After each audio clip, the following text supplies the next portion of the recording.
Chemical formulae are fundamental to the study of chemistry. They are the language used by chemists to communicate the structure and composition of chemical compounds and mixtures.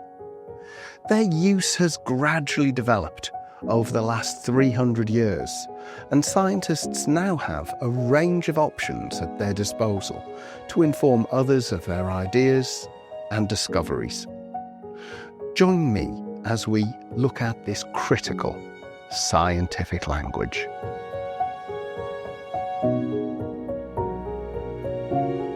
There are three main types of chemical formulae: empirical, molecular, and structural. Each have their own uses, and they provide different amounts of information about a compound. Some of them can be easily applied to all compounds, and some really only make sense in certain cases. In this episode, we're going to look at each type of formula, what information it provides, and we will see when they should and shouldn't be used. Let's introduce each of them first. We'll start with the empirical formula, which gives the simplest whole number ratio of elements in a compound. For example, calcium chloride's empirical formula is CaCl2, and that's because there are 2 chloride ions in this compound for every 1 calcium ion. Next, we'll look at a simple molecular formula, where the number of each type of atom or ion are recorded. Here, for example, is ethanol's C2H6O. Although, to be fair, that's not usually how you would see ethanol written down. But as we move into the various structural formulas that give information about how the atoms are bonded together, we see ethanol as you probably do see it in textbooks, C2H5OH.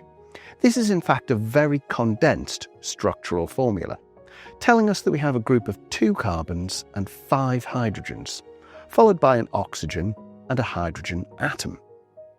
If I wanted to provide more detail about how the atoms are linked together, I could write out the official condensed structural formula of ethanol, CH3CH2OH, which starts to tell me more about how those atoms group together, because it lists each part of the molecule separately.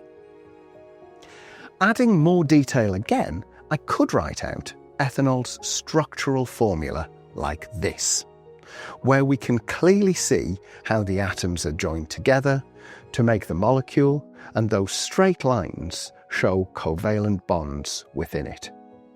However, it is worth noting that I have still used a sort of shorthand here.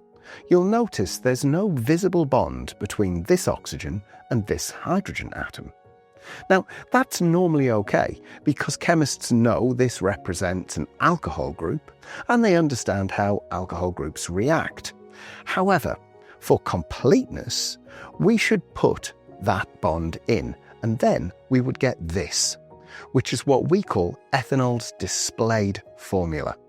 And here, every single bond is clearly identified and every atom is shown. There's one more type of structural formula, which you generally wouldn't meet until A-level in the UK, and this is the skeletal formula, where carbon atoms are just shown as the ends of vertices on straight lines, and ethanol's structural formula would look like this. Now, that might seem that it doesn't help very much, but as the molecules get larger, this type of formula will come into its own. So, to summarise, we have the empirical formula, the molecular formula, and then various condensed structural formulae leading up to the full displayed formula, followed by its easier to write version, the skeletal formula. And that's the basics done. I'm now going to have a look at each type of formula in more detail and discuss when and why we might choose to use one over the other. We'll go back to the empirical formula to start off. This is the simplest and most effective way to give the composition of an ionic compound.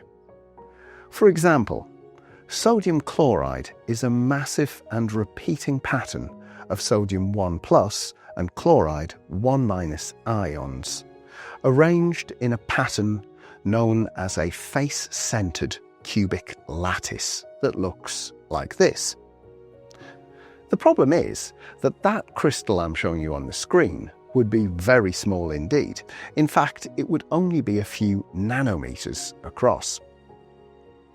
This crystal of sodium chloride on my fingertip is approximately 0.5 millimeters on each side and contains around 3 × 10⁻18 of each type of ion, which is a very large and unwieldy number to handle in most calculations or formulae.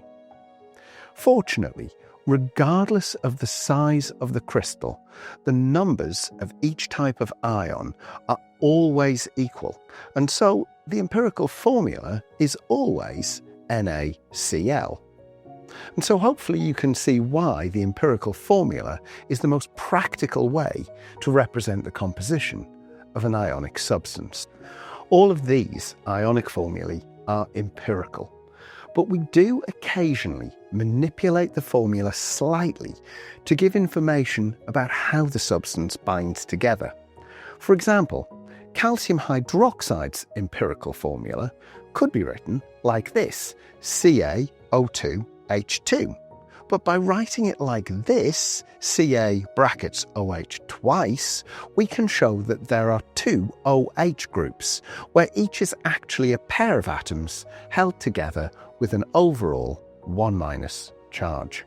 The big takeaway from this information is that these two forms are really the only practical ways to deal with the chemical composition of an ionic compound in a chemical equation, because the individual numbers of atoms or ions involved are just too vast. But do remember that these do not have a molecular formula because they are not molecules. Now, speaking of molecules, let's have a look at some small covalent ones.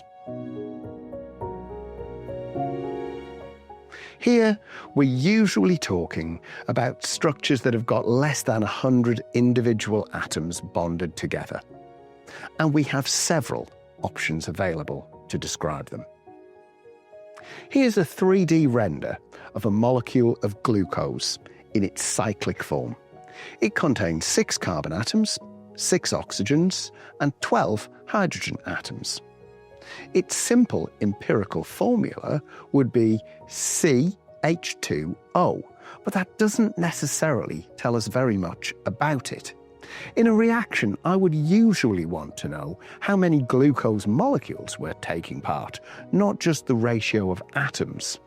And so its molecular formula would be much more useful. For example, here's a simple version of the well-known aerobic respiration reaction. Glucose plus oxygen going to carbon dioxide and water. If I add in my symbols and molecules, I get C6H12O6, O2, CO2, and H2O. I can now balance this and see that I'll need 6 oxygens for every 1 glucose, and I will produce 6 carbon dioxide molecules and 6 molecules of water. I couldn't do that with glucose's empirical formula. Do notice, though, that this formula doesn't tell me anything about what a glucose molecule looks like. Ideally, I'd probably want its displayed formula for that. Here we can really see the difference between molecular and structural formula.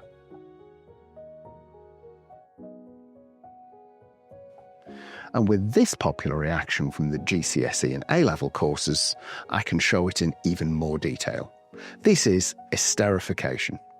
First of all, here's the word equation, which is ethanol plus ethanoic acid would react to produce ethyl ethanoate and water. Here it is with the molecular formula of each substance.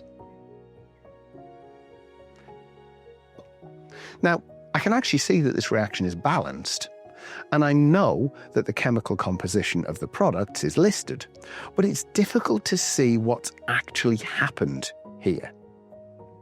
Here's a condensed formula version. I can now see that those two molecules at the start have joined in some way, and it definitely involves the oxygens, and I can sort of see where the H2O came from, but it's still not really clear. And for that, I need that full structural or displayed formula. Now I can see where bonds were broken and formed.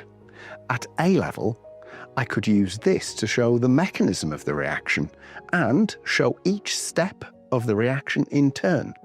However, I would use up a lot of paper, a lot of ink, and a lot of time in that process. And this is where those skeletal formula come into play. Look at how much simpler this version is to draw. So you've now met the different types of chemical formulae. You understand why we can't use a molecular formula to present the structure of an ionic compound, and you have a pretty good idea of when to use each of the various molecular or structural formulae to explain what is happening in a reaction. You're now ready to meet the world of chemical reactions head-on. I've produced a worksheet on my Patreon page, as always, to help you out, and it'll give you the different structures in a nice summary form so that you'll get a little bit of practice.